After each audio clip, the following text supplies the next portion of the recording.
Al camino que elegí, yo no sé quién me llevó, si las vueltas de la vida o si las vueltas las di yo. ¿Sigue con vos esa tarjeta? Sí, sigue conmigo. Está en mi mochilita.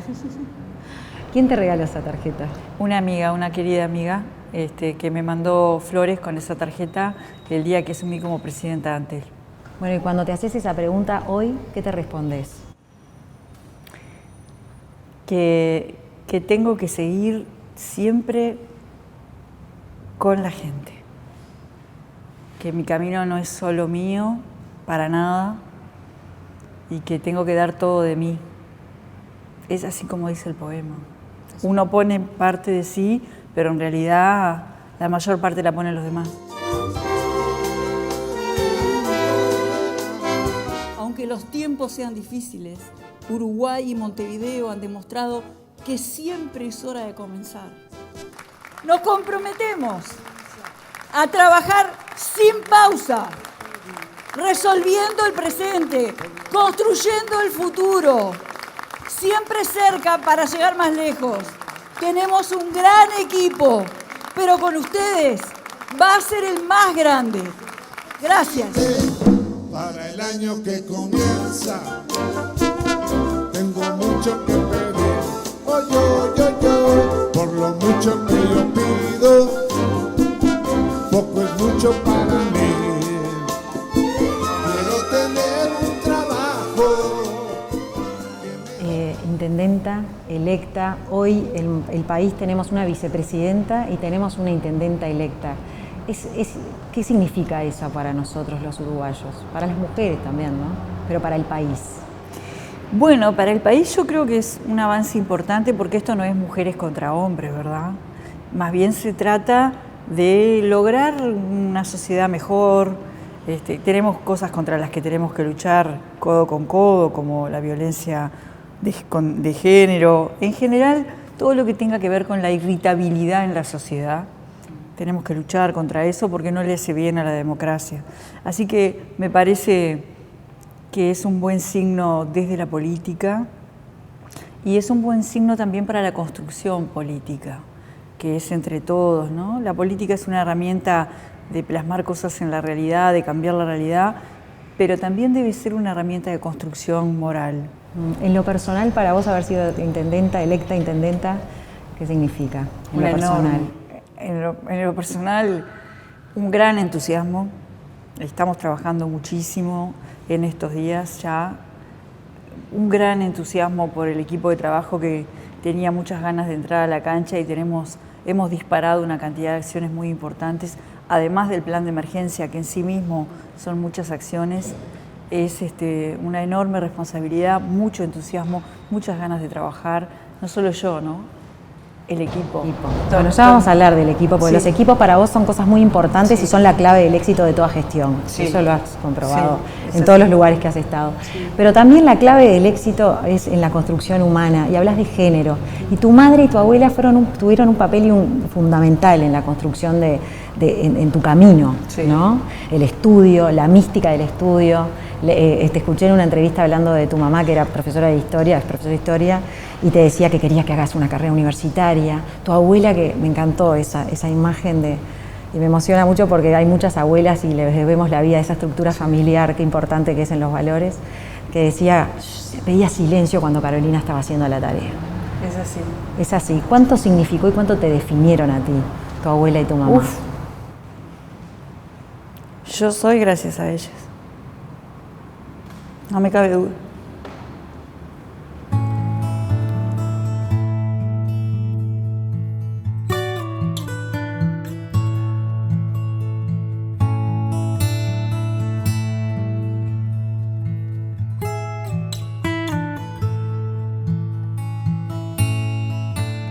¿Qué te dijo cuando te llamó? ¿Hablaste con ella primero cuando saliste intendenta? Sí, el primero que me llamó fue Tabaré.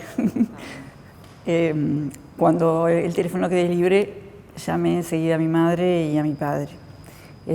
Y mi madre me hizo jurar que a la hora que fuera iba a ir. Y por supuesto, en cuanto pude, después de discursos, saludos y demás, pasé por lo de mi mamá y nos dimos un gran abrazo. Mi mamá es una mujer muy sabia, muy buena persona, muy intelectual. Es una gran profesora de historia. Está muy viejita ahora, pero es de esas personas de mucha edad que a veces te parece que no están escuchando o que te va a costar mucho explicarle los vericuetos de una situación y de repente la pone en el ángulo. Así que para mí es un gran valor. ¿Y tu papá también? Tu papá también, que ha tenido mucho que ver también en muchas cosas de tu vida, política también, ¿no? Sí. No quiero dejar de pasar el dato de tu abuela, ¿no? Que tu abuela, una mujer de campaña, una chiquilina criada en el campo, que tuvo que dejar de estudiar en esa época que las niñas llegaban a determinada edad y tercera escuela para las casas ayudar a la madre. Sí. Y ella en un momento tú te diste cuenta que le daba como un pudor y vergüenza el no haber terminado el estudio. ¿Qué te pasó a vos cuando te enteraste, cuando te diste cuenta o cuándo te diste cuenta que a tu abuela le daba pudor? Mucho después. Porque uno como nieto, como nieta, está en una situación de juzgar a los mayores. Cuando yo me di cuenta porque en un censo, dejamos entrar el censor a casa y le preguntó a cada uno, yo era casi niña, le empezó a explicar por qué. Y a mí me dio vergüenza que le explicara por qué. Porque yo entendía, si ya le dijo hasta tercero, ¿por qué le sigue explicando? Porque uno como nieto, adolescente, como nieta, siente a tener vergüenza ¿no? Pero después de mayor me di cuenta de lo que significaba para mi abuela el peso de no haber podido seguir y la necesidad de explicarlo. Mi abuela era la mayor de 12 hermanos. La madre de mi abuela, mi bisabuela, era una mujer que también no nació en la época correcta. Ávida lectora, estaba en el medio del campo, ¿no? Okay, sí, en el medio del campo que no es el medio de ahora. No. Ávida lectora, mi bisabuela, ávida. Todo libro que pasaba, yo conservo un libro del Séptimo Círculo que mi bisabuela había leído. Por ejemplo, el catálogo de London París, se lo hacía entregar y se lo leía todo, un catálogo. Leía el catálogo, ¿entendés? Lo que hubiera para leer. Y tenía 12 hijos y era asmática. Entonces mi abuela, como mayor, se hacía cargo de la casa, e incluso sus hermanas menores le decían mamá. A la madre le decían mamá y a mi abuela mamá. Imagínate el rol. O sea, impresionante. Bueno, y vos no, todo lo contrario, estuviste apoyada por estas mujeres, estudiar, y está bueno la forma en que elegiste la carrera, porque para todos que huimos de las matemáticas, la mujer no, fue directo a buscar la carrera, te habías metido en arquitectura, era solo una matemática, y dijiste, no, pero pará, ingeniería tiene 3, me puedo cambiar, yo salgo despavorida corriendo. El día antes. ¿De dónde te viene ese amor por las matemáticas? ¿De dónde lo sacaste? Se lo debo a las maestras. ¿Cuánto de las maestras influye en el amor a las matemáticas? Muchísimo. Se lo debo a mi maestra de segundo, Verónica, ojalá lo vea. A mi maestra de sexto, Sonia. Se lo debo a mi profesor de geometría métrica de quinto, ya en plena dictadura, que ahí tener un buen profesor era una perla en el fango, ¿no? Me pasaba en plena duda, en quinto, sexto, estudiando a mí me gustaba mucho arquitectura, me gustaba el arte, me había creado mi madre profesora de historia, claro, había libros de arte todo, en casa. Historia del arte, todo. Todo, me gustaba dibujar, me gustaba y no me estaba dando cuenta mucho la geometría, porque hay una parte de dibujo que es mucho de geometría. Y me pasaba que gustándome todo, cuando estaba estudiando matemáticas, sentía como una tranquilidad. Sentía como que ahí el tema de discutir por el mero hecho de tener razón no funcionaba. No sé si me explico. Sí, porque ahí tenés los datos. Tenés que demostrar. Tenés que demostrarlo, cómo llegaste hasta aquí. Y también una oportunidad, empecé a sentir atisbos de la felicidad de crear. Tú hablas mucho y haces referencia, porque fuiste maestra particular también en algún Sí, momento, sí. de que descubriste mucho de las personas, que aprendiste a entender y a comprender a las personas Sí. a través de la matemática. Sí. Y para los que no nos gustaban las matemáticas y que va mucho por el amor propio, ¿qué tiene que ver el amor propio con las matemáticas? ¿Qué nos pasa? ¿Cómo las descifraste? ¿Qué entendiste? ¿Qué hay de miedo? Sí, entendí dando clases particulares. Yo no tenía experiencia como docente, era una chiquilina que estaba dando clases particulares para hacer algún peso, sí, en la cocina de mi casa. Y me acuerdo que una de mis primeras alumnas estaba en tercero de liceo y de repente me di cuenta el miedo que tenía ella. Cuando empezábamos a razonar, que ella quería que yo le dijera cómo se hacía, pero no era que afuera de la gana, tenía miedo de equivocarse. Y me fui dando cuenta cada vez más. Por eso es tan importante luchar contra el miedo en todo. Porque si tenés, en definitiva tenés miedo de hacerte una radiografía interior al final del día. ¿Y vos qué descubriste? ¿Yo de mí? De tus miedos. Muchísimos miedos. Yo soy medio de ir para adelante. Por eso fue importante. Tenés que tener una buena retaguardia, ¿no? Mi abuela, mi mamá, mi papá. Bueno, ¿y qué familia que tuviste? Porque además estudiaste la carrera siendo mamá muy joven. Sí. ¿Cómo hiciste? Es la pregunta. ¿Cómo se hace? La retaguardia. La retaguardia. Me hice madre muy joven. Y bueno, la luz de mi vida son mis hijos, ¿no? Y bueno, por ejemplo, cuando reinicié facultad, mi hija más chica tenía 6 meses, mi hijo varón, el mayor, tenía 2 años, un poco más, pues se llevan, sí, son muy cercanos.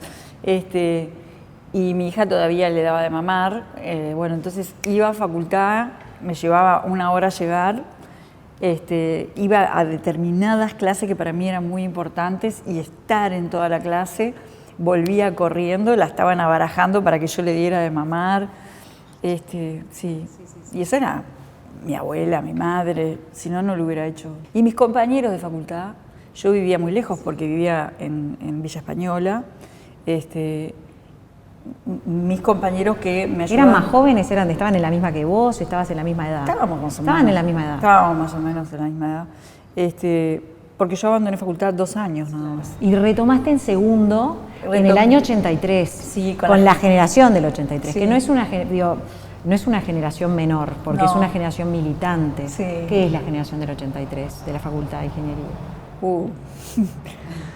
Una placa para pasar momentos difíciles. A ver, lo voy a contar así. Yo entré a facultad en el 80. Hice todo primero, salvé todos los exámenes. En el 80 fue el año del plebiscito, que ganó el no, ganamos el no, y había miedo en el aire, miedo. Entrabas a facultad y si había más de 3 juntos, te disolvían. Era un ámbito duro de miedo. Tuve a mis hijos en el 81 y en el 82, tuve que dejar facultad, hice segundo hasta donde más pude, hasta iba con la barriga, con mi primer hijo adentro, que llegó un momento y dije, no puedo ver más. Y cuando reenganché en el 83 dije, bueno, hago todo segundo de vuelta, como si no hubiera hecho la mitad, y ahí me encontré con una generación que ya militaba, que ya había asambleas, se había formado la CEPFEU, y me integré a eso. Entonces yo dejé el congelamiento del miedo y volví a una generación que estaba devolviendo la esperanza. La esperanza. Y en un momento que para ti familiarmente también, porque tu papá estaba exiliado, o sea, le tocó. Sí, a mi papá lo prohibieron en el 75, un poco antes quizás, así que ya no pudo volver.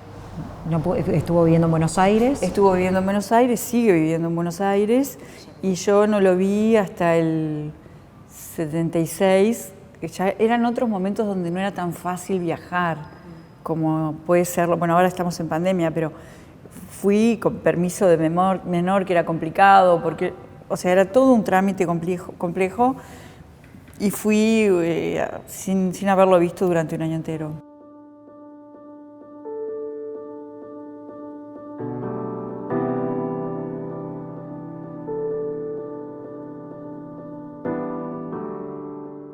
¿Y ahí es donde se sedimentan las semillas de la política militante en ti?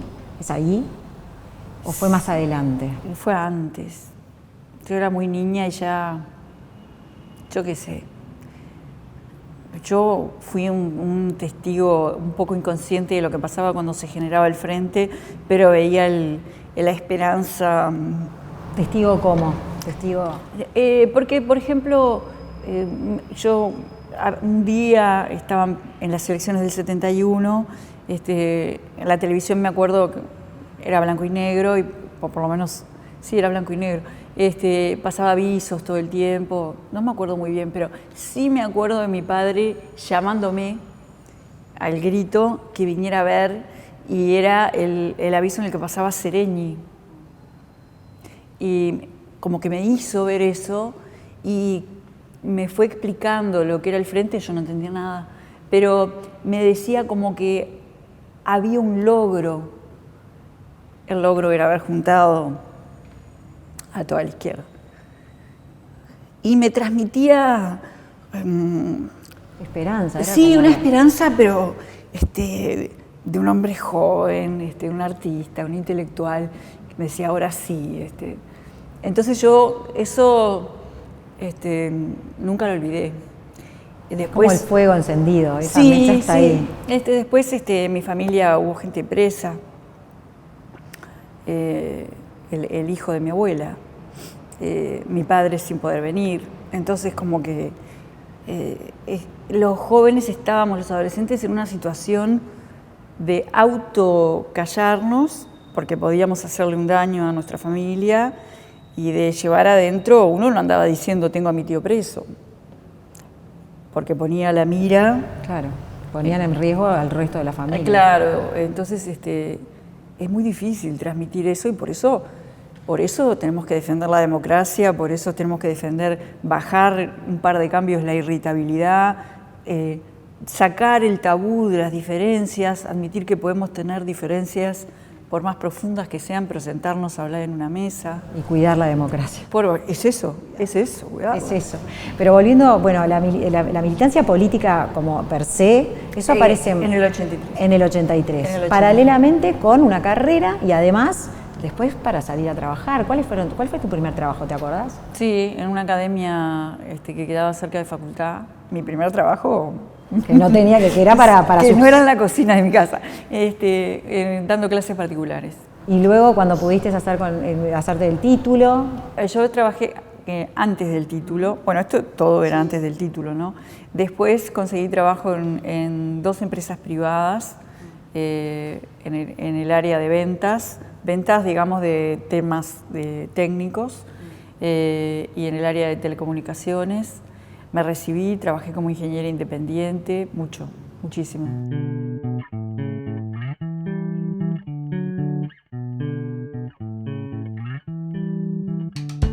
Y luego tuviste un pasaje por acá, por la Intendencia Municipal de Montevideo, y de hecho en el 2008. 2007, y fuiste la que crearon con el equipo, porque ya sé que no te gusta hablar de ti, que es el equipo. Son los que crean la famosa tarjeta para STM. Sí, entre otras cosas. Entre otras cosas. Sí, la verdad que me tocó, fue mi primer empleo público, entré llena de prejuicios, me tenía a cargo unos 250 funcionarios. ¿Prejuicios por qué? ¿Porque venías de lo privado y lo privado era mejor que lo público? Sí. ¿Cuáles son los prejuicios? Y los prejuicios era que los funcionarios públicos no servían para nada. Así como se dice. Sí, llegué con ese prejuicio y la verdad que no, nada que ver, porque es muy peligroso generalizar en cualquier ámbito, en cualquiera. Y eso tampoco es verdad, Y ahí puede ser que empezaste a tocar, bueno, fue tu primer trabajo público. Sí. Y ahí arranca lo político, ¿cuándo pasa a ser de militante a partidario, a político partidario? Bueno, ahí yo traté de darle a ese equipo, en mi primer charla, una visión estratégica de cómo iba a conducir la tecnología de la información, y senté algunas bases, como por ejemplo la colaboración con la Universidad de la República, como que lo que hiciéramos en tecnología de la información, de alguna manera teníamos que preguntarnos cómo iba a llegar a los montevideanos. porque si no íbamos a pensar solo que estábamos conectando computadoras en la intendencia. Humanizar la tecnología. Y poner una mira un poquito más allá, ¿no? Y de hecho la implementación del sistema de transporte metropolitano afectó profundamente. Y muchas otras cosas, el cómo ir, la aplicación cómo ir, nació en ese periodo, el sistema de reclamos nació en ese periodo, el tener un mapa de la agenda metropolitana, un mapa geográfico en tiempo real de la agenda metropolitana nació en ese periodo. Hicimos muchas cosas. No, increíble que además generamos un área de investigación tecnológica en tecnología de la información. Realmente. Bueno, y después de allí, presidenta de Antel, sí. de ministra de Industria. ¿Cuál de estos desafíos fue el más interesante para ti? O más desafiante también. Fue mira, lo de Antel es una cosa impresionante, porque ahí también yo no hice nada sola, y paulatinamente marcando rumbos estratégicos y conversando y comunicando, yo creo que toda la organización hicimos juntos un surco que cambió el Uruguay. Sin duda. No, y me consta, y volvemos aquí, lo quiero poner en la mesa, el tema de los equipos. Sí. Porque tenés una forma y una visión muy, primero, paritaria obviamente, pero también muy inclusiva, con muchas miradas. Te propones que sea diverso, sí. No importa. Y me quedo más tranquila. Y sea que has llamado hasta gente que por ahí no era del partido, pero sabías que era idónea en el tema y lo querías tener ahí como No, es al revés. Jamás le pregunté a nadie lo que votaba. Ni en la Intendencia, ni en Antel, ni en el Ministerio, ni lo voy a hacer acá. Jamás. Porque eso... lo que hay que apostar es a la honestidad de las personas y a que a la gente le guste trabajar, le guste progresar. ¿A quién no le iba a gustar formar parte del proyecto más importante de tecnología del Uruguay, que es la fibra al hogar? Hubo que irlo entendiendo, ¿verdad? Y ahí toda la organización lo abrazó, en el interior, ¿verdad? Y cuando un equipo es grande yo me siento más tranquila. También me gusta poner en los equipos no necesariamente a los jefes, pedirle a los jefes y a las jefas que traigan gente de su área. Y al principio la gente tiene miedo de opinar, pero cuando yo provoco la opinión... Los participás. Empiezan a participar. Bueno, si le pregunto a los que han compartido equipo contigo, ¿qué me dirían de Carolina Cos? No sé. No sé. Yo preguntarles. Les vamos a preguntar. Sí, los vamos a preguntar.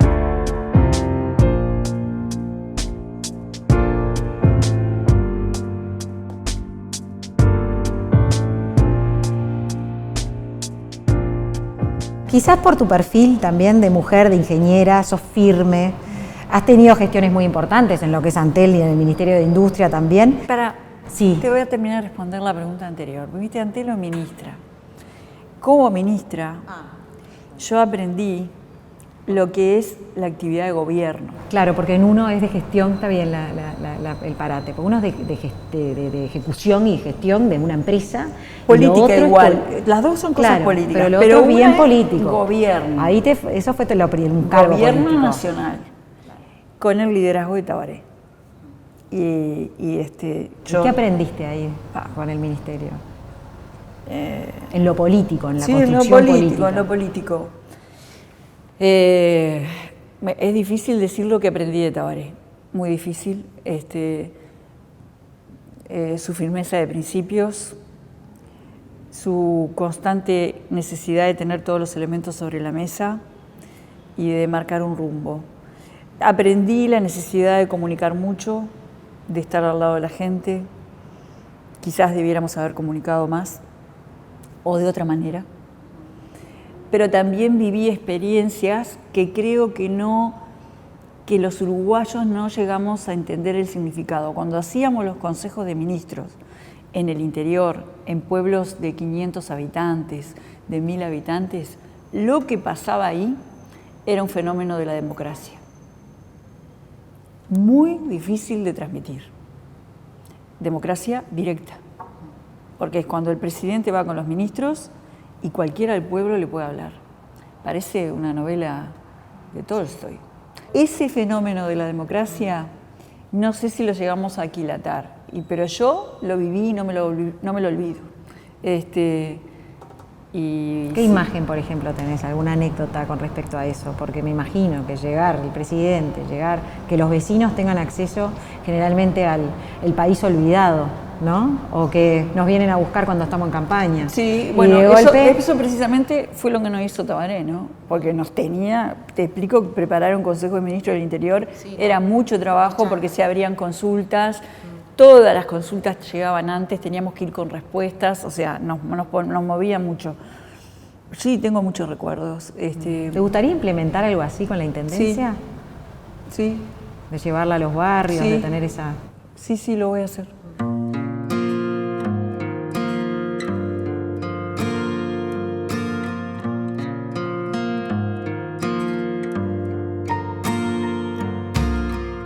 Hablando un poco del carácter, ¿no?, de Carolina Cose, firme, y para algunos por ahí hasta en los momentos en los que te veíamos hablando, o la gente que alrededor, ¿no?, que quizás por ser mujer, y eso es una pregunta que se la hemos hecho a todas las mujeres poderosas que han pasado por este programa, el tema de que a veces uno, porque está en un lugar de gestión, de importancia, es fría, es dura, es distante. ¿Te lo han dicho alguna vez? ¿Lo sentiste como alguna cosa asociada a las mujeres? Porque no veo que a los hombres, cuando se plantan así adelante de un micrófono o a dar una opinión o en una conferencia de prensa o lo que fuera, ningún actor político o empresario le dicen frío y duro, pero no. Una mujer sí. Sí, que es una imagen que quieren como... es una barrera, ¿verdad? ¿Yo sabes qué contesto a eso? Lo contesto como ingeniera. Yo no soy dura porque las cosas duras se rompen. Soy fuerte. Y soy fuerte no por mí. Yo soy una persona formada en la ciencia y por lo tanto todo lo que tiene que ver con dogmas está lejos de mí. Yo busco razones y para encontrar razones armo equipos. Entonces cuando expreso algo es porque fue masticado y conversado por un equipo grande. No soy no soy opinóloga. Entonces, mi fortaleza es el poema que me leías al principio. Es lo que la gente me dice, en términos políticos y en términos de gestión. Cuando yo en términos políticos hablo de la unidad, no es porque yo lo pienso, es porque lo recogí de una actividad política donde vi muchísima gente que de una manera o de otra me lo transmitió. Y sos de pedir consejos también. Sabemos que tu mamá, que tu hijo son dos fuentes de consejos importantes, que en su momento Lucía Topolansky también fue una... Hoy, ¿a quién le pedís un consejo? ¿A quién llamas por teléfono? Tengo la guía acá. Saco la guía. Sí, Volumen 1. Hoy, por ejemplo, vengo de tener una reunión solicitada por mí con la bancada Frente Amplista de Senadores para hablar de algunos temas políticos. Yo le pido consejos a un pueblo, se los pido a Tabaré también. Y además mucha gente me los da sin que yo los pida y yo siempre los agradezco.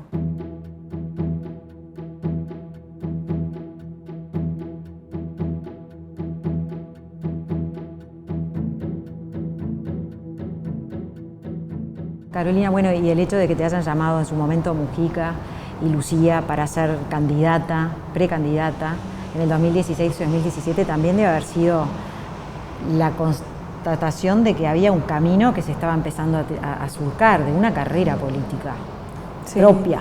Sí, sí lo fue. Sí. Me llamó Pepe. ¿Qué vio Pepe? No tengo ni idea. No sé. ¿Cuándo te llamó? ¿Cómo fue la llamada? ¿Vos estabas en Antel? No, era ministra. Eras ministra, es verdad. Yo creo que fue en el 2000, no me acuerdo muy bien, pero creo que fue en el 2016. No recuerdo bien, 2016. Ahí, 2016-2017. Por ahí, sí. ¿Y te sorprendió la llamada? De decir, o lo habías pensado que en algún momento podía ser precandidata. Estábamos charlando en la chacra y me lo planteó. Y tuvimos una charla y yo no me lo quedé. No salí a decirlo ni nada por el estilo. No, hay que procesar que venga Sí. Pepe Mujica a decirte quiero que seas precandidata de un Sí. sector. Hay que procesarlo. Más Sí, allá me lo de- quedé y lo fuimos procesando. Y ahí está. Ahí está. Y ahí está. Bueno, pero fuiste la única mujer candidata a la presidencia en esas internas Sí. y tendrían que haber sido más mujeres. Hay- Sí. ¿Qué Sí. tiene que pasar para que hayan más mujeres precandidatas? Bueno, hay que meterle. Hay que meterle. ¿Quién les abre el camino? Y nosotras mismas. En los equipos. En los equipos, sí. Yo de eso estoy. Eso es una cosa de la que estoy orgullosa. Cuando voy dejando organizaciones, quedan más mujeres empoderadas. Y quedan sin que me lo haya propuesto, quedan porque tuvieron una oportunidad. Bueno, y una de las cosas que me gustaría hablarlo contigo, porque estábamos también todos del lado de la prensa viendo la danza de nombres cuando pasó todo lo de Martínez en su momento, no hablándolo como un tema político, sino como un tema personal, en el tema de los nombres. ¿Qué te pasó a vos con eso, que no te haya propuesto a ti ser candidata? ¿Qué te pasó a vos con eso? A mí lo que me pasó Con es el que... diario del lunes de 2 años No lo después. puedo decir porque además se fue como actué. Mi preocupación no fue por mí, fue por lo que estaban sintiendo los Frente Amplistas. Y por eso Los Frente Amplistas, me permito decirte toda la opinión pública, más allá del Frente Amplismo. Claro, pero yo como Sí. en momentos de campaña, digamos, yo sé que la toda casa. opinión. Es Claro, como la ir al teatro casa. en casa y mirar en casa qué están Sí. diciendo. Bueno, realmente yo creo que no tengo toda la información de lo que pasó esa semana. Creo que no la tengo. Yo también la viví como la gente de afuera, la viví con la misma información que tiene la gente de afuera. Y lo que me preocupó fue eso. Entonces dije, acá lo importante es el frente, porque estábamos en una campaña, y a la semana pedí una conferencia de prensa y llamé a todo el mundo a levantar la mirada y mirar el objetivo. Y yo fui la primera en salir a militar por los compañeros para que ganaran, ¿verdad? Bien, y esto fue una oportunidad también. ¿Puede haber sido una oportunidad? El hecho de no haber sido candidata a vicepresidenta, para poderle no. abrir la No. posibilidad de... No razono así. Contrafáctico no.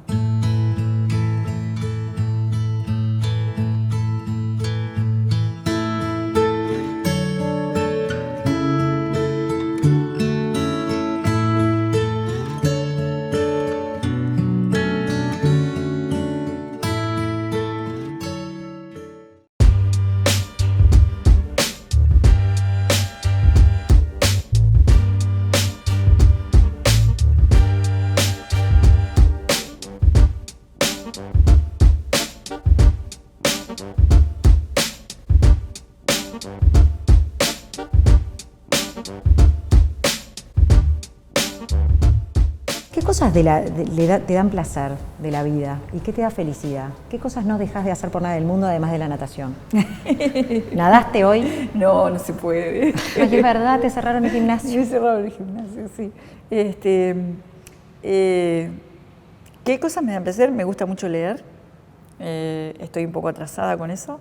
Ahora estoy tratando de leer un libro de Todorov que se llama El individuo y la ilustración, que está buenísimo, buenísimo. Bueno, vamos a ver si lo puedo terminar. Tengo una larga lista por leer. Tengo que reconciliarme con mis clases de piano, que tuve que abandonar en la campaña. Pero vos sabés tocar guitarra. ¿Arrancaste con piano? Cuando era jovencita Sí. hice clases de guitarra en un conservatorio y en el 2014 me pasó que no estaba estudiando nada sistemáticamente y empecé a devanarme los sesos qué podía estudiar, que me permitiera también tener, y llegué a la conclusión de que era el piano. Entonces empecé a estudiar, soy estudiante y tuve que abandonar hace como 8 meses que no. ¿Qué otras cosas estudiaste además? ¿Idiomas también? Francés. Estoy en la Alianza. Siempre tenés que estar estudiando. La mística del estudio permanece. Sí. El código de barras, hay que estudiar.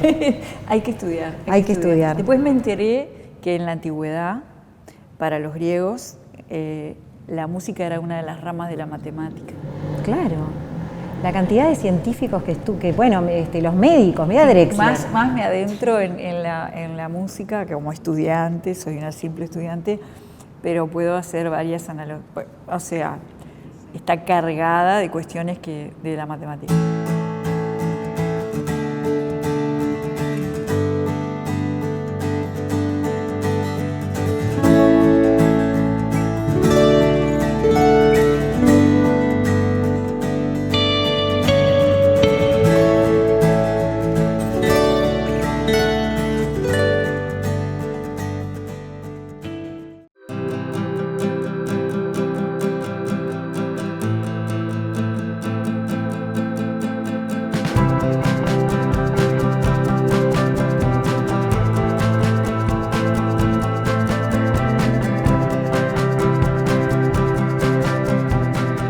¿Cuál es el poder que tiene la política, Carolina?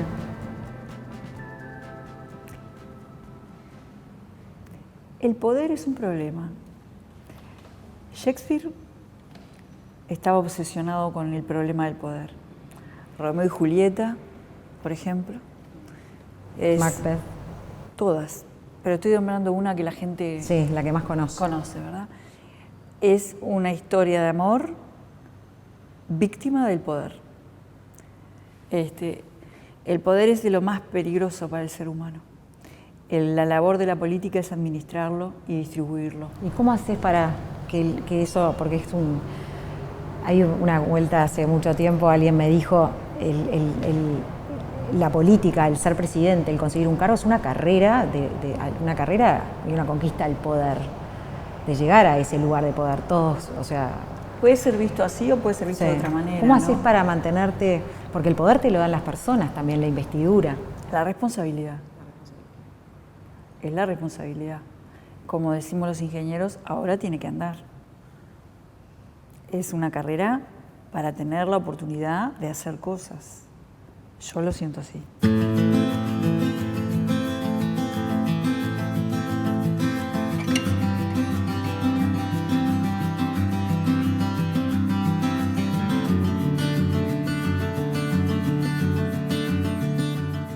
¿Y el poder de Carolina Cose cuál es?